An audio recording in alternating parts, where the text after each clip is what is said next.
It's a dark red. It has a darkish cast or hue to it.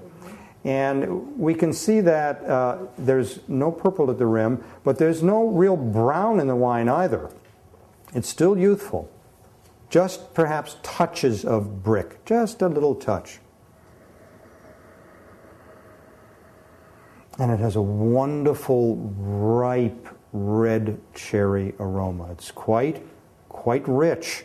And if you hold your nose, the longer you hold your nose, the more you'll feel that delicate accent of warmth or alcohol coming up from this wine.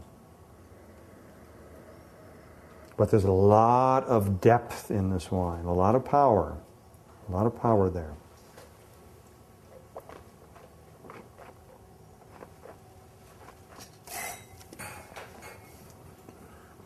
And you discover that, if there was any question, as soon as you put this wine in your mouth, because it attacks you with its richness, what the French would call its sève, that sort of intangible, rich center.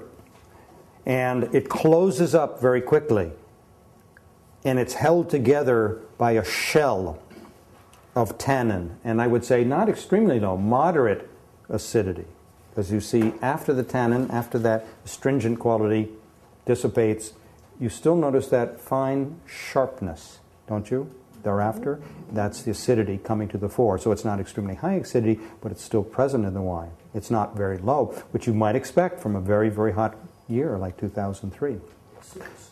Go ahead. So as the wine ages, the tannin decreases, but the acidity stays the same or increases? Is that right? I don't know.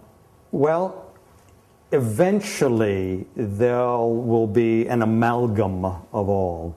And it will, and I'm thinking quite a long time into the future, it will become very smooth, very smooth. Old Grenache-based ChateauNeuf like this has a long, soft, caressing quality.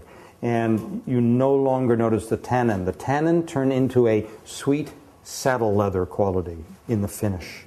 And the acidity somehow seems to be submerged into the sweet richness of the wine. Older Chateauneuf, and you don't have to wait 20 or 30 or 40 years normally. As I was suggesting earlier, a decade is a good lifespan. Can be a marvelous drink. Right now, this wine is still young on the palate, less so in the nose. But after all, if you're going to pull the cork, you're actually going to drink it.